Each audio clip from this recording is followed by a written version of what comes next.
So I've spent over 40 years communicating with people in the afterlife on the other side who are not here any longer, depending on your perspective of even how you say that.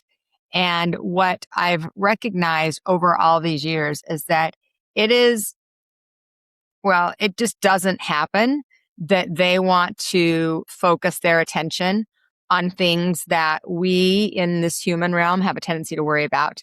They don't focus on the things like worrying about if things are clean or not, or if they are impressed by so and so, or if if there's an extra 10 pounds, or if they are focused on like this bad thing happening or this good thing happening. They don't talk about all these details of all the things that we have a tendency to put so much of our energy on.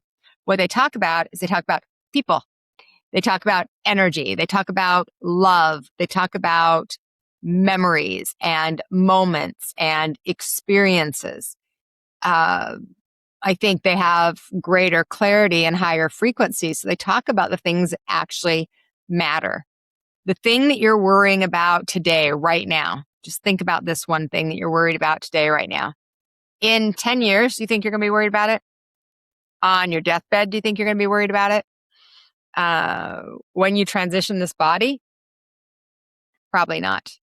And so today we're going to talk about the things that I've learned about living through those that have transitioned.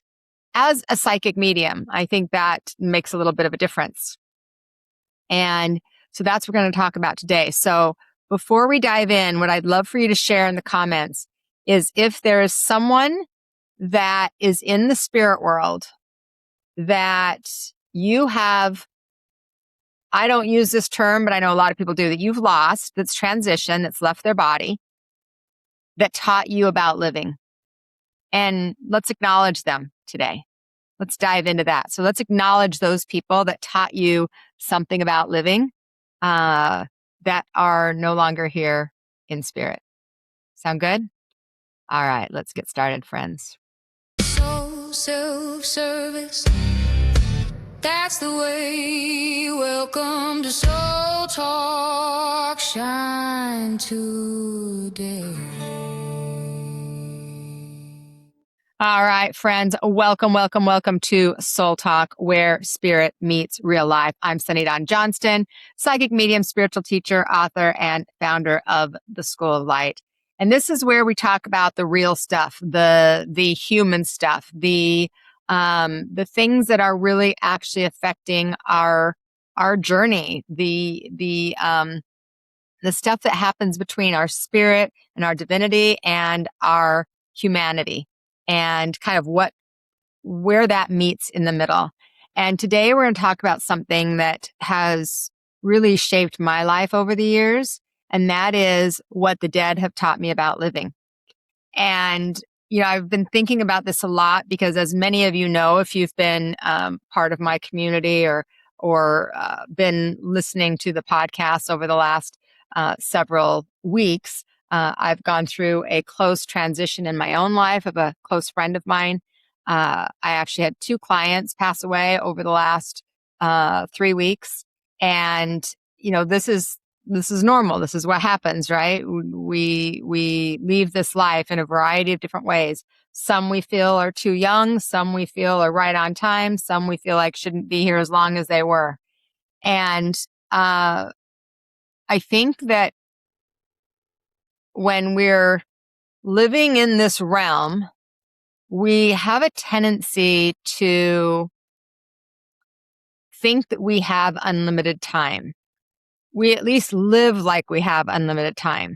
So we think about the circumstances, the situations of people, like we'll call them later. We're going to take that trip next year, or maybe I'll offer forgiveness after I'm over my pain. Or we start the thing, the business, the new habits, whatever it is, when I feel ready. We tell each other, you know, how we feel about each other when it's better timing. We'll have a baby when we get this done. We'll buy a house when we get this done. Just like we put our life off so often because other things are happening and it's not ideal, whatever ideal is, right? Have you ever done that? I think most of us do. And then life has a way of reminding us that time is not promised. Time doesn't even exist in the spirit world, but there is no amount of time that's promised. And I'm not saying that to scare you. I'm just saying that for me, death actually becomes one of the greatest teachers about life and about living. Because when you spend, decades, I think, connecting with people that have already left their bodies, you start to notice what actually matters to those on the other side and how they communicate with us that are here. And you notice what doesn't matter. And I think that in this human realm, the things that we think matter don't generally matter, not in the big picture of things. So we spend so much energy. Like, think about it for a minute right now. And of course, this is a live group. So when it's live, obviously there's interaction that you can do. But if you're watching this on the replay, you're watching this on YouTube, then I would love for you to comment, what are the things that you spend energy thinking about? So maybe it's other people's opinions, maybe it's how you look, maybe it's your worthiness, maybe it's trying to get everything lined up so that it looks all perfect and you have the perfect plan. Maybe it's comparing yourself to someone or holding a grudge. And there's a tendency to worry about things that never happen and to wait until all the circumstances, conditions are perfect. And here's the thing. How much of your life are you spending on the things that ultimately, really, if we're going to scan out a little bit in the big picture of things, just don't actually matter? And I don't want to say that in a place that, like, I mean that your responsibilities in life don't matter. But what I mean is that what are you putting your attention on? What are you giving your life force energy to? Because whatever you're putting your attention on is creating more life towards it. So time, we're focusing on time, that is life force. We're focusing on energy, that is life force.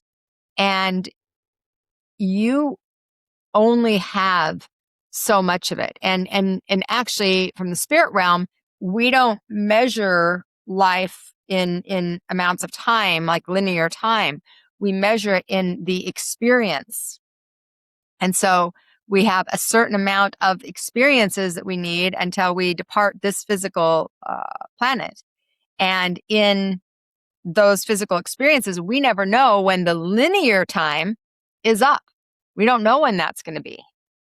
And so I think about, some of the people that have been in my life that have transitioned this world, whether that is, and I'm thinking of like a collective of them, students and clients, friends, family members. And I think one of the things that has come across over and over and over again, and I really try to live my life this way, and I certainly get off track as well, get redirected in ways that don't actually matter as much as maybe what I'm putting attention on at the time. And what so much of their energy is like, get out there and live. Go do the things. Quit talking about it. Quit watching everybody else do it. Social media has created a situation where people can sit on their couch and just watch everybody else live for 2 or 3 or 4 hours a day. And it isn't that that's wrong or bad. Sometimes that can be inspiring if you're doing it. But if you're just watching other people live, watching other people cook great meals, watching other people get strong and healthy, watching other people build successful businesses, but not putting your attention on creating it for yourself, then we aren't really living to the capacity that we could. And while we are here, we have the ability to attract, to manifest, to create. We are creators.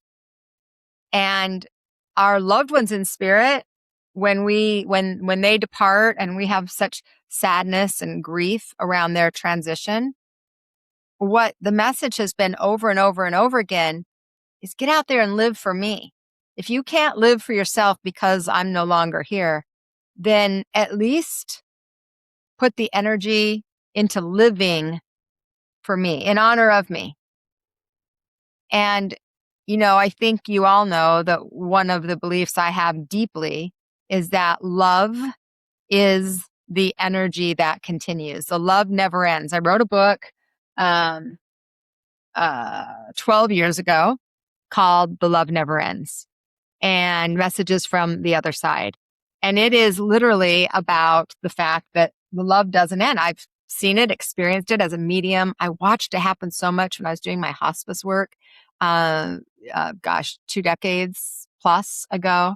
And that energy comes through in people's relationships and in the way that those people then show up from the spirit world in their physical world. And the relationships, that's what matters. The relationships, the shared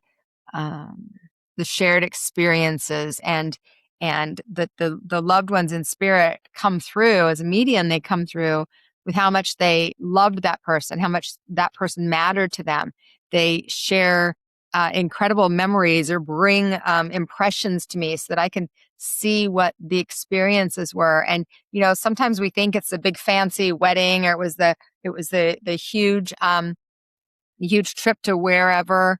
And sometimes that is where the energy and the messages and the joy and the passion and all the fun was, because they carved out time for that. But sometimes it was also sitting at the kitchen table having a cup of coffee. Sometimes it was dancing to one of their favorite songs with that person. Sometimes it was a story that was shared, or a memory that they had of something that was said that was funny. And sometimes it was like the joke that nobody else got, right? And so what I've learned from that is that the love is what ultimately matters when everything else falls away, when the body falls away, when the health falls away, when the access to that person in the way that you've always accessed them changes, I say, not falls away, because it doesn't. It just changes form. And so what I notice is then oftentimes we hold ourselves back from sharing that love while we're here in this physical realm. And we hold ourselves back from sharing it for a lot of different reasons: hurt, past pain, current situations that call us into shutting down or disconnecting, wounds, certainly, anger, resentment, all kinds of things. But what if that's part of the purpose in living, is to express that love for ourselves and outward to other people, and to say it and to show it and to receive it and to acknowledge it and to honor it. And I think so often as a medium, one of the things that I hear from a lot of people when their loved ones transition is regret.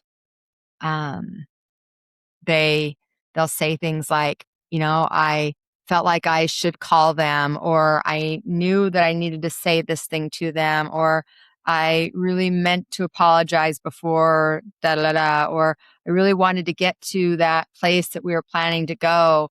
And I wanted to let him know that, um, that I so appreciated the way that person changed my life. But then people don't share that. And I don't think that they don't share that because they don't care. I think it's because they think they'll have another opportunity. There'll be another holiday. There'll be another wedding. There'll be another random Wednesday. There'll be another birthday. There'll be another dinner out. And so we just push it off because we push it off, right? There'll be another opportunity. And in a lot of times, for a lot of people, that's true, right? That is true. There was another opportunity, and there is another opportunity until there isn't. Until there isn't.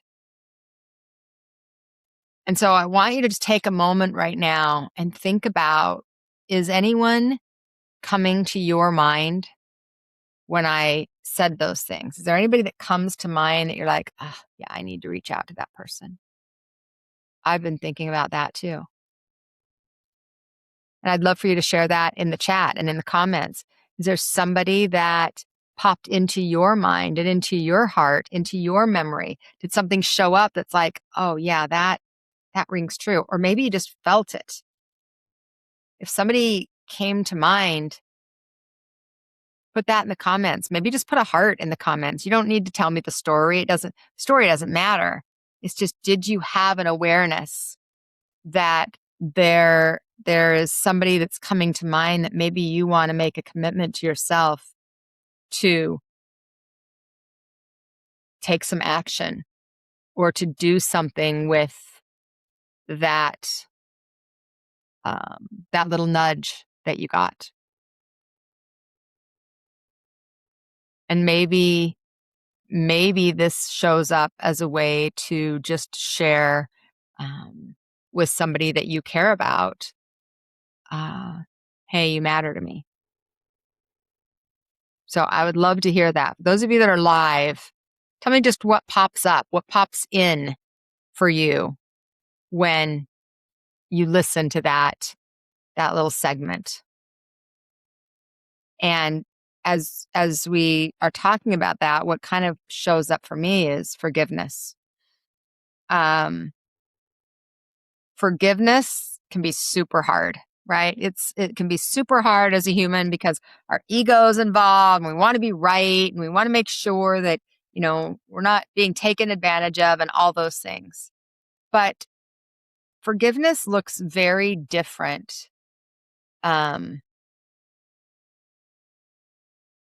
here than it does in the spirit world. The old arguments, the pain, the resentment, the family fights, the family disagreements, the things that were said 15, 20, 30 years ago, the things that coulda, shoulda, woulda, done differently, the things that were not said. So sometimes it's things that were said, sometimes it's things that were not said. And when I observe this from the spirit world with forgiveness, it doesn't mean that we pretend that something didn't happen. And it doesn't actually even mean that you need to reconcile together, like that you need to come together or allow somebody back into your life that isn't healthy for you. But you see, here in this physical world, you carrying the anger or the resentment or the pain or the wound costs you life force energy, no matter what you want to convince yourself of otherwise. No matter what you want to convince yourself of otherwise, you're carrying that energy, that life force energy that you then lose.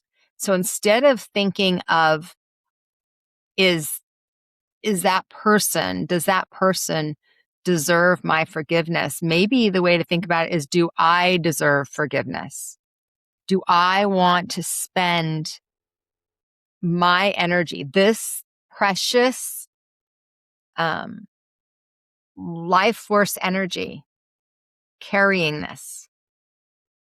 And so if there's something that you're carrying that you don't actually want to bring forward, then you could choose to let it go. You can choose to forgive. You see, in the spirit world, once they transition from this life, they go through their life review, and they recognize the areas that they imparted pain and all the love and all the joy. And so there's like this expansion and this growth, and that's part of our journey, is over and over again, this expansion and growth, expansion and growth. And that's how we learn. And from what the spirit world has shown me is that when we transition to the other side, and we go through that life review, and we walk through the depth of love that life has for us, and see the bigger, broader perspective of what we were learning, what we were meant to learn, what we did learn, what we could have learned had we not been so stuck in our pain and stuck in our ego, it transmutes it. There is no need to hold on to it any longer. And so I think if we could remember that here on the human level, it doesn't mean that everybody that's in your life needs to stay in your life forever. People come and go for a variety of different reasons, and sometimes those people need to leave your life. But can they leave your life, or can you let them go without anger and without pain, without judgment, without criticism, without fault, and more of be in a place of, thanks for teaching me, and thanks for allowing me to be a student, and maybe you taught them. Thank you for allowing me to be a teacher. I appreciate all that I learned, and allow it to just be. For those of you that don't know, I don't have a relationship with my dad, and it's coming up on, actually next month will be 20 years. And I chose to not have a relationship with him. I chose to end that relationship because it wasn't healthy in a lot of different ways. And I couldn't maintain and hold my energy around him in the way that it was. And what I originally was trying to do in the years before I actually could end the relationship was I was trying to get him to see my perspective. And I was doing it out of place of pain and anger and woundedness and hurt and resentment and all the things. And then something shifted in me, which is its own podcast, that helped me recognize that I didn't need him to see any of that. And that really, I wasn't actually angry. I had moments of sadness and grief, which we'll talk about in a minute, but I actually wasn't angry any longer. I wasn't actually willing to give him that energy. I wasn't willing to spend my life force energy on anger anymore. And it shifted to love. It shifted to me walking away because of the love I had for him and because of the love I had for myself, not because of the anger. And that changed the whole dynamic. Then I could actually hold that boundary from a place of love, and it didn't hurt. And I didn't feel guilt, and I didn't feel grief any longer. I felt appreciation. I felt acceptance. I felt understanding. I felt like, I get it. He was a great teacher for me, and I was a great teacher for him, and I'm grateful for that. That's what I felt was gratitude. I felt gratitude and appreciation. And so when when we think about, the interactions we have with spirit, and we think about the big things that they're going to be a part of, a birth or a wedding, or big celebrations, or big milestones or things like that. And yes, they absolutely are a part of that. But what I really want you to get is that more of it is that they're a part of your day-to-day life. Just the small, not extraordinary moments. And they're showing you signs, and they're coming through in memories that they are triggering in you. They're sending you the memory. You think you're thinking the memory. They're sending you the memory so that you remember the connection that they have to you. And those sacred moments are there. They're available, and they're available for all of us. And so often we just don't have the awareness because our energy is so scattered. Our energy is so scattered. And so when I think about what death has taught me, one of the greatest things that death has taught me, and I've said this in over the years in different ways, is death to me is the great equalizer. It is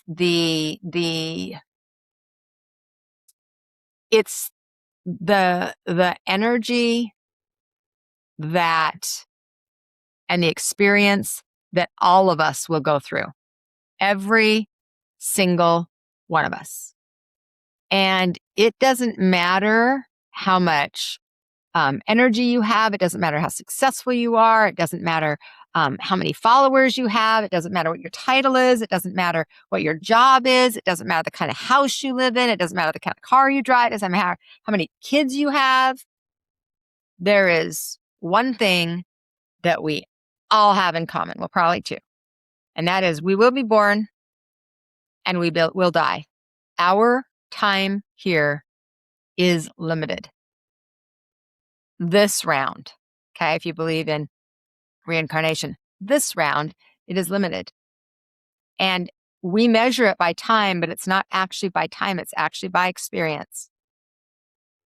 See, I think there's a gift in knowing that. And what I often do is I will suggest to somebody, like, imagine if you had 250 years to live and you just knew you had 250 years to live. What do you think you would put off? And how long would you put it off? Like, well, I'm only 55. I got 250 years left. So I'll write the book in like 60 years. I'll go on that vacation to Antarctica that I've been thinking about going on. I'll take that maybe in about 75 years. I'll tell that person that I have this big crush on how I feel maybe in about 30 years. Maybe I'll be ready then. I'll start my business once I feel like it, once I feel ready. We all know that doesn't happen, right? Maybe it's the opposite. Maybe it's that I'll get out of the relationship or out of the job, or I'll leave that circumstance, in maybe 15, 20 years. And my question then is, when do you actually start living? If we had 250 years, there would always be so much more time. But we don't. We don't have 250 years. And as much as we might not like thinking about it, the limitation of time is part of what gives our lives meaning. It's what creates action. It's what makes us more decisive. It's what calls us into living in a more intentional way.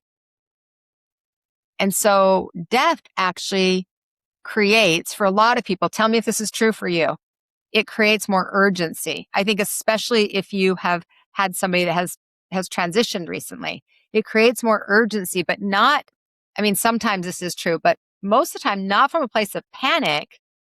It's not that it's creating more panic or more fear.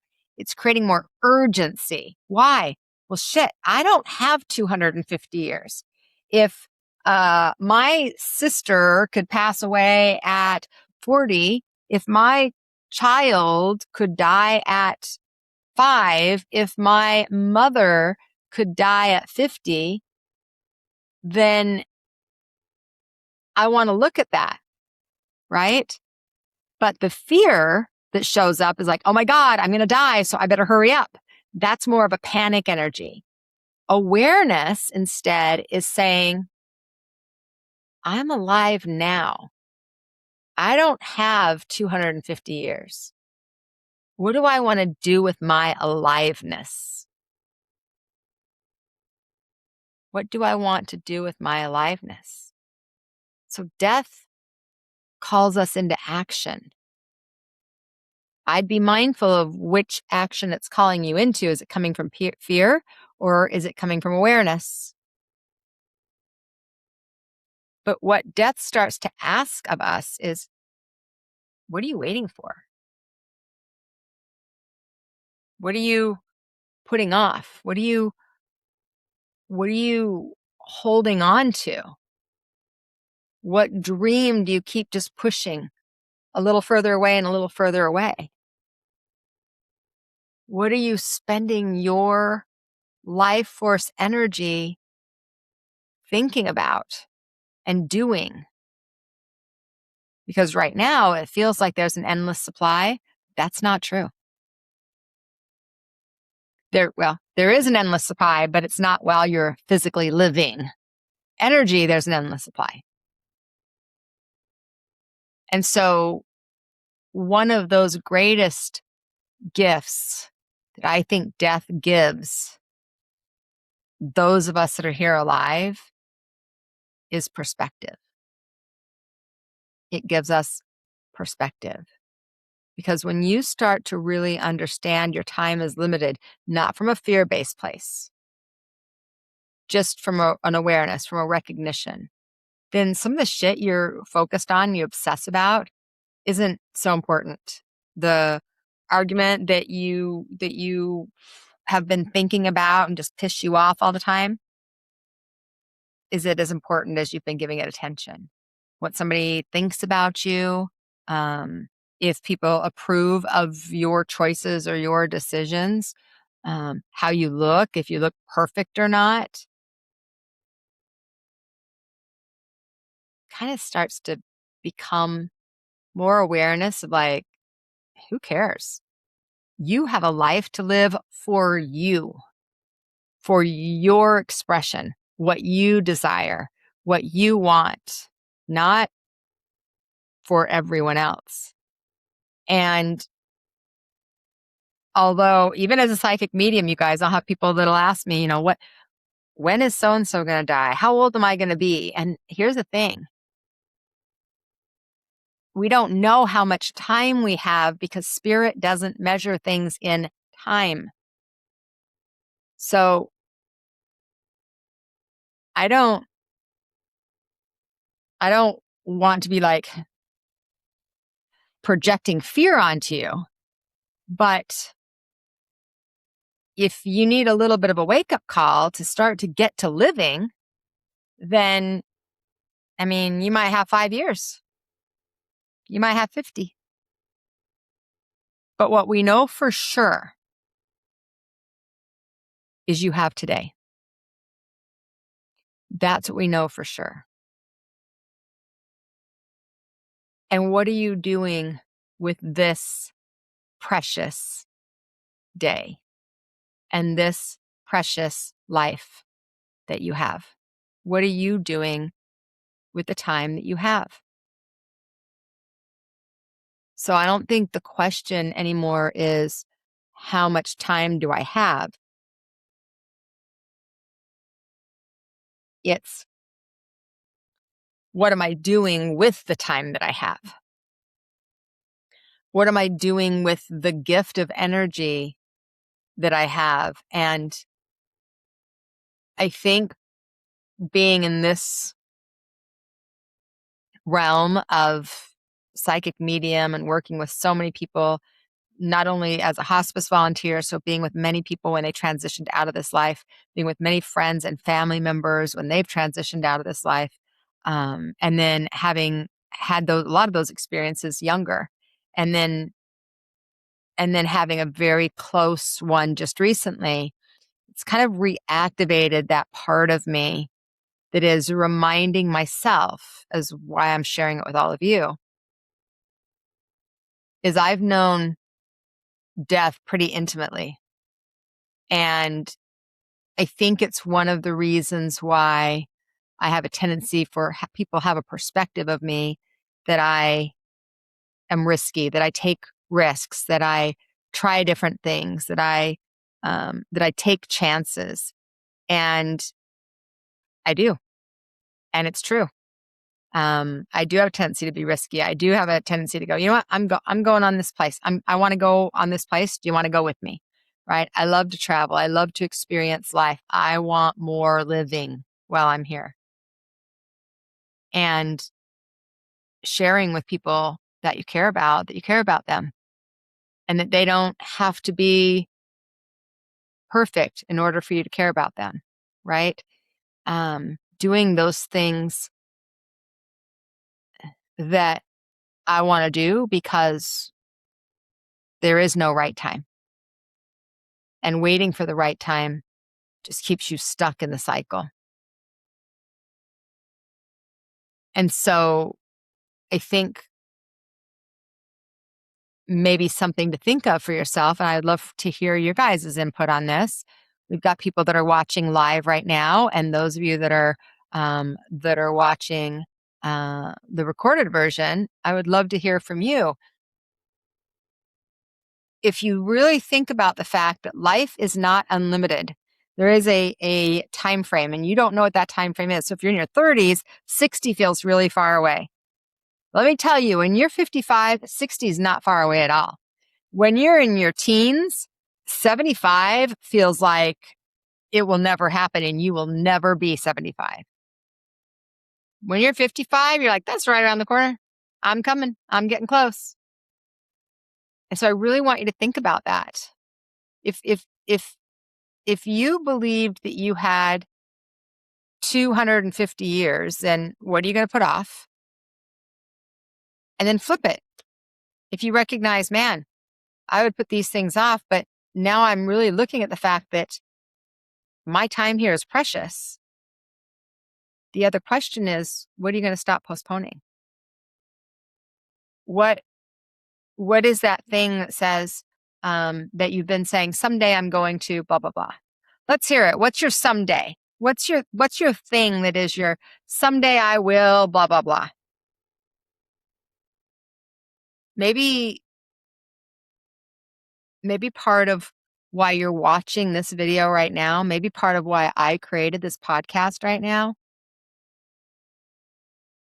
is to start filling in some of those blanks. Because I would say that your someday, that needs a date. The trip you've been wanting to go on, you need to book it. The person that maybe has been sitting on your heart that you want to release the energy that maybe got tied up in some way, maybe it's time.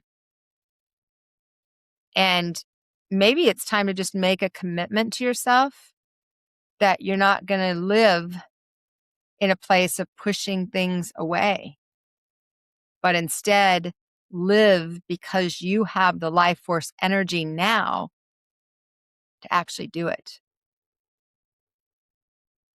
And when I talk about death being the great equalizer, it's also a great motivator, because, at least from my perspective, it reminds us that we are alive right here, right now. Like in this moment, we're alive. Life is happening now, not in 10 minutes, not in 5 years. It's happening right now. And every choice and every decision we make is either expanding our life force energy, or it's halting it or stopping it. And having spent a lot of time over my lifetime, but especially over the last couple of months, with somebody who, actually a couple of people who were on death's door and walking them home back to the spirit world, I want to suggest that you do not want to wait until you are in the face of death to actually decide that you want to live. And that's what I'd like you to consider.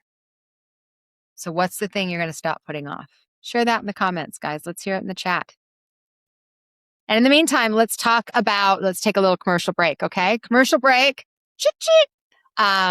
I wanted to talk about my webinar, which is tomorrow, free webinar, called When Love Doesn't End, the Sacred Work of Grief. So if you've lost somebody, then of course I want to invite you, because we're going to be talking about grief differently than probably the way that you have thought about it or been trained into believing about it. It's not going to be something that you have to get to a certain point at a certain time, or that you need to get over, but it's also not something that you have to live in suffering around. So we'll talk about grief, the relationship that can continue, and the way that our loved ones in spirit can show up and show us signs, the suffering that we add to it, and how we can actually find our way back to the energy of love without the other distractions. And so that webinar is tomorrow, Wednesday, August 19th at 10 a.m. Pacific time. It is live, it is online, it's completely free. So you can go and get registered. And I probably need to put this link in the chat. So you can come and join us. If you haven't gotten registered, go get registered. And if you know somebody that you feel like could benefit from this webinar, then absolutely share the link with them as well. Okay. All right. So I know that was a lot of conversation, and I'd love to just take a minute to invite you to put your hand on your heart for a moment. Just take a breath with me. And I just want you to think of somebody that you love. They can be here physically, and or they could be in spirit. Just tap in to feel the love, not the story, not the loss, not what happened. Just feel the love. That's what I want you to connect with. The love. Why? Because that's what matters. The love is what matters. Whether that person is living or that person is no longer here. The love. So, friends, I hope that this podcast reminds you to take the action, take the step.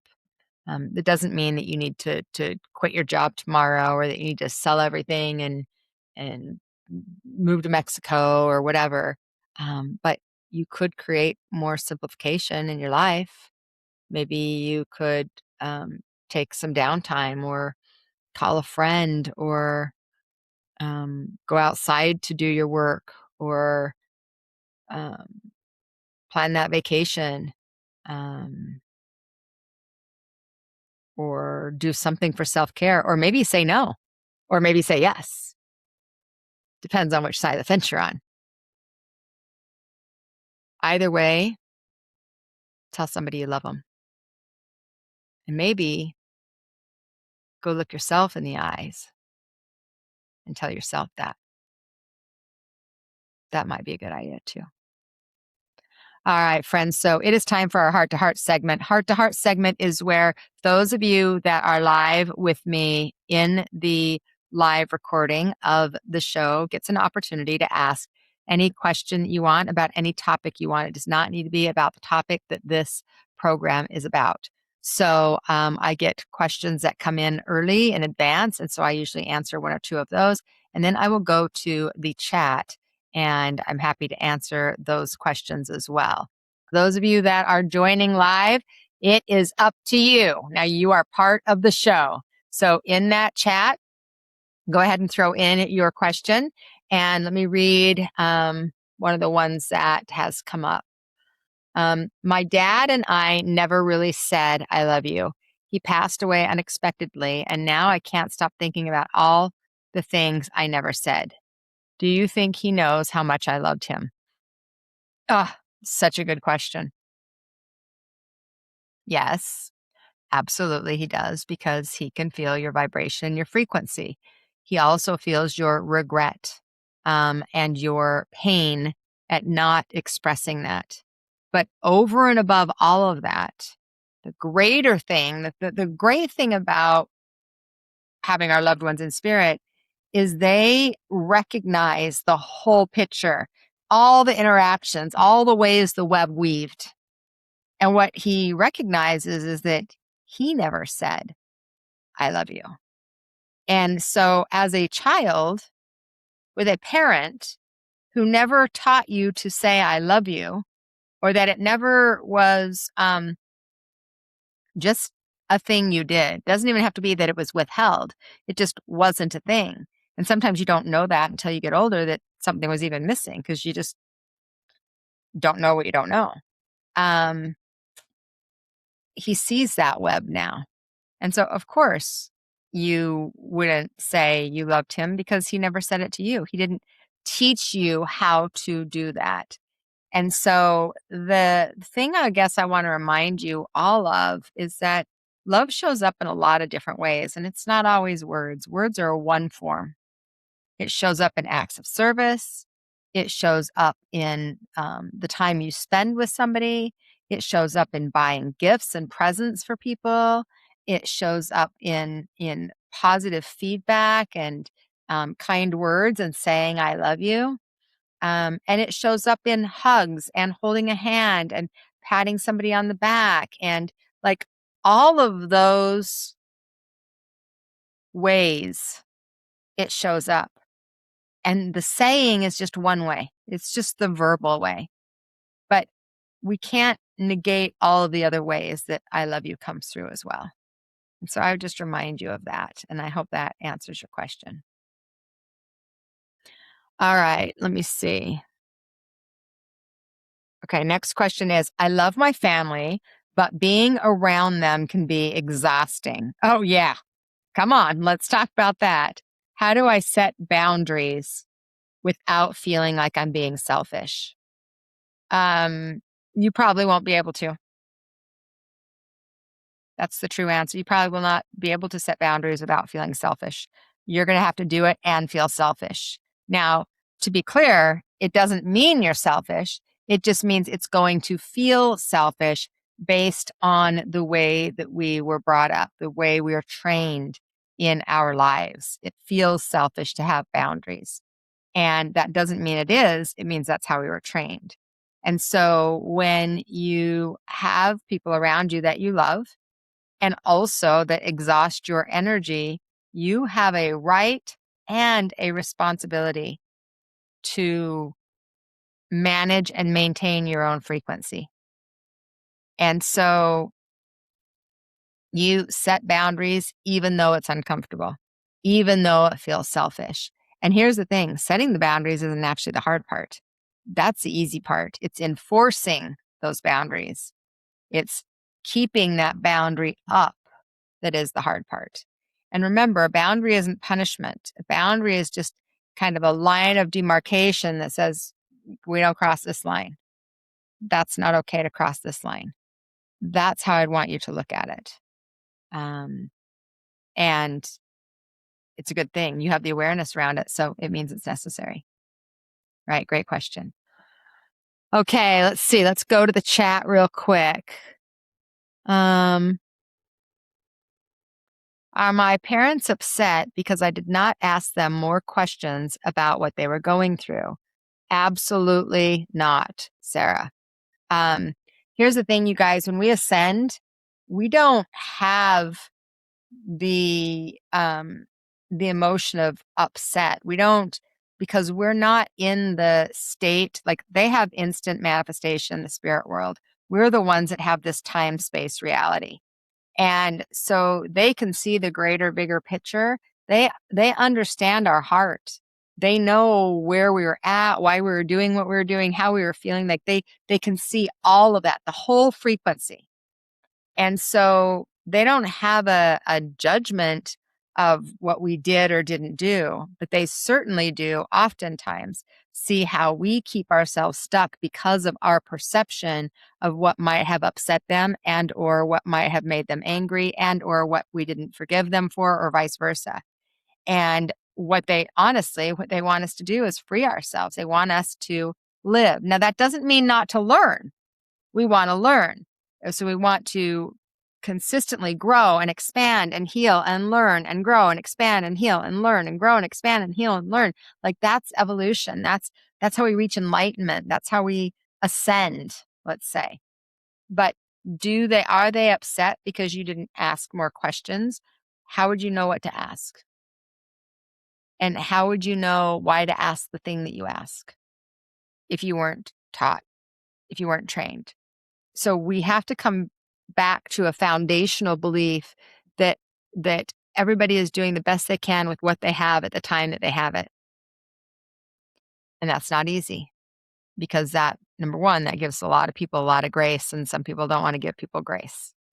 But in the big scheme of things, I actually really believe that's true to the capacity that that person has. Now you can look at them and say, well, they have eyes and ears and nose and mouth, and they have the capacity to say these words.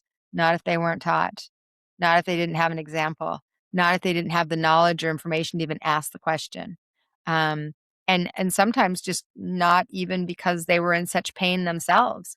You know, if you were in a lot of trauma with the loss of the people around you or as they were transitioning, then you may not have had the ability to ask some of the questions that you might have asked otherwise. So regret, waste of energy. And also, don't allow yourself to get into regret now, guys. Do the thing. Live your life. Live out loud. Live for them. Not do what they would do to live, but live for them. Like, okay, hey, jump on. Let's go on a journey and let's see what we can create. Think about it that way.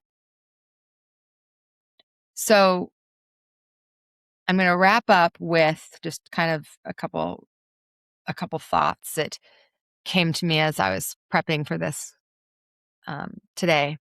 First one is, if I were going to narrow it down to one or two things that the spirit world, well, people that were human, the dead, that have taught me about this life and living, it's that we spend so much of our precious lives that don't last forever worrying about things that really don't deserve that much of our life force energy.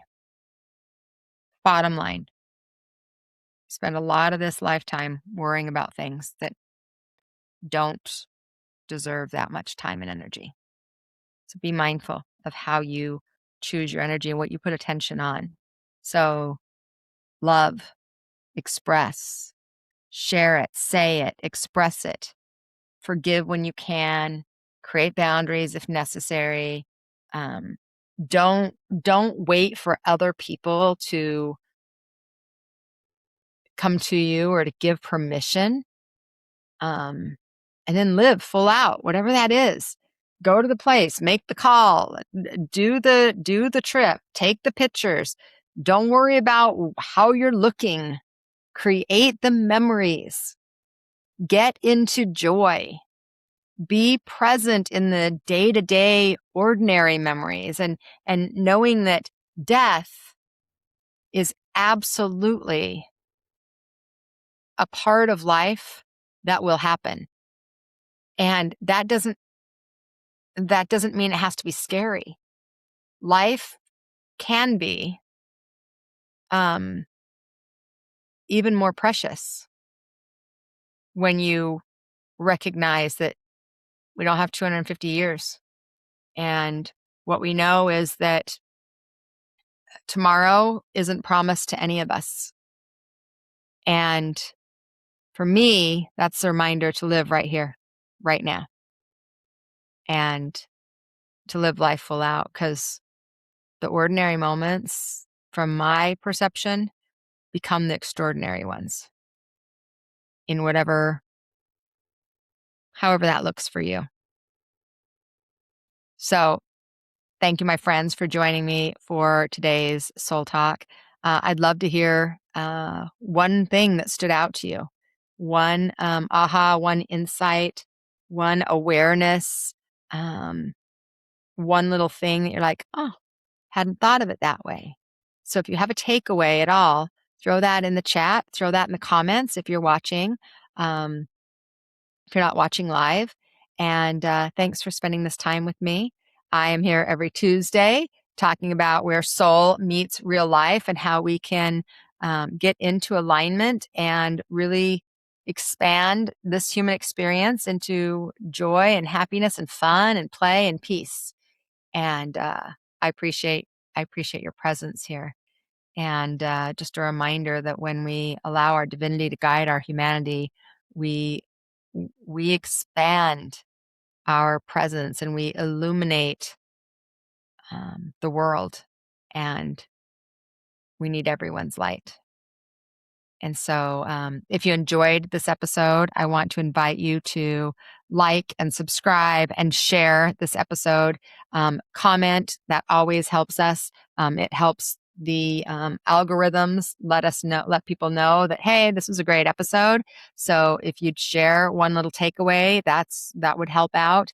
And certainly come and join us next week. So self-service, that's the way. Welcome to Soul Talk, shine today.